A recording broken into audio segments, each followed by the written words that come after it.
सुख और दुख निर्भर करता है हमारे और आपके मन की स्थिति पर।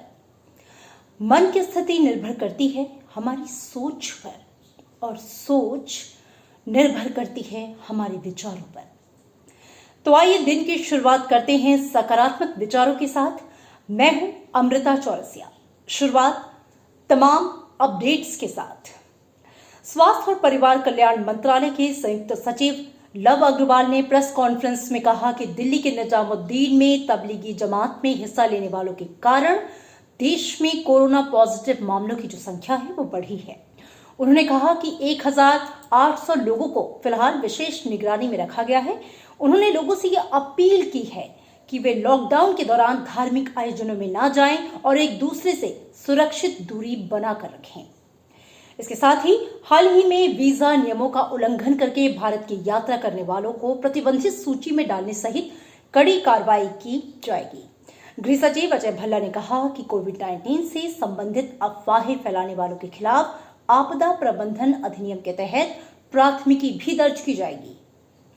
इधर केंद्र सरकार ने राज्यों से कहा है कि वे संदिग्ध पीड़ितों की तलाश के लिए तेजी से अभियान चलाएं। कोविड-19 के अब तक 380 से ज्यादा जो मामले हैं वो सामने आ चुके हैं। इसके साथ ही देश में कोरोना वायरस के मामलों की संख्या जो है वो बढ़कर 1600 से ज्यादा हो चुकी है। स्वास्थ्य मंत्रालय के अनुसार देश में कोरोना वायरस से 38 लोगों की मौत हुई है और 133 लोग जो हैं वो ठीक भी हुए हैं।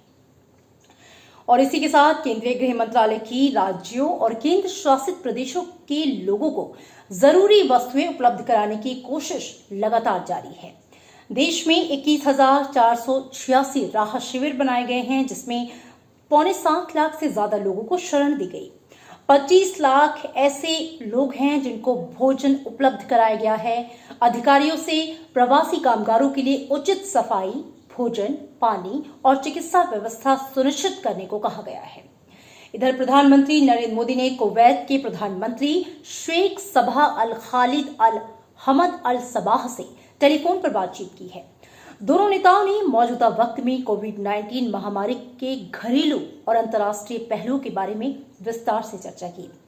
दोनों नेता इस बात पर सहमत हुए कि स्वास्थ्य संकट के दौरान दोनों देश लगातार संपर्क बनाए रखेंगे, आपसी सहयोग जो है वो जारी रखेंगे।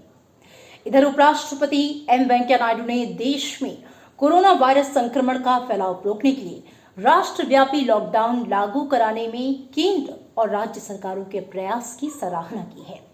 उपराष्ट्रपति ने लोगों के संकल्प और सहयोग की भी सराहना की। उन्होंने कहा कि हमारी 130 करोड़ की विशाल जनसंख्या और उपलब्ध स्वास्थ्य सेवाओं संसाधनों के परिप्रेक्ष्य में ये एक मुश्किल लेकिन बेहद जरूरी कदम था।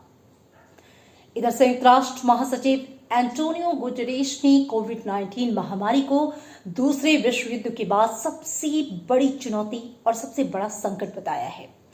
गुटेरेस ने एक रिपोर्ट जारी की है जिसमें उन्होंने कहा है, और इस रिपोर्ट का नाम फिलहाल दिया है साझा जिम्मेदारी, वैश्विक एकजुटता, कोविड-19 के सामाजिक आर्थिक प्रभावों से निपटना। उन्होंने विश्व बिरादरी से गरीब और वंचित लोगों, साथ ही उन देशों के लिए जो कि इस बीमारी से पीड़ित हैं, तकनीकी सुविधाएं, चिकित्सा मुहैया कराने की गुजारिश की है, अपील की है। साथ ही इस महामारी के चलते जो आने वाला संकट है, खासतौर पर मंदी का संकट, उसको लेकर चिंता भी जाहिर की है। लेकिन मेरी आप सभी से यह अपील है कि इस महामारी से, इस चुनौती से, इस संकट से घबराने की जरूरत नहीं है। आपकी समझदारी, आपका आत्मविश्वास, देश और सरकार के साथ आपका सहयोग ही आपके बचाव का माध्यम है। तो जो भी दिशा निर्देश दिए गए हैं उसका संयम के साथ पालन करें। इसी के साथ अगले अपडेट में आपकी से मुलाकात होगी। मुझे दीजिए इजाजत। नमस्कार।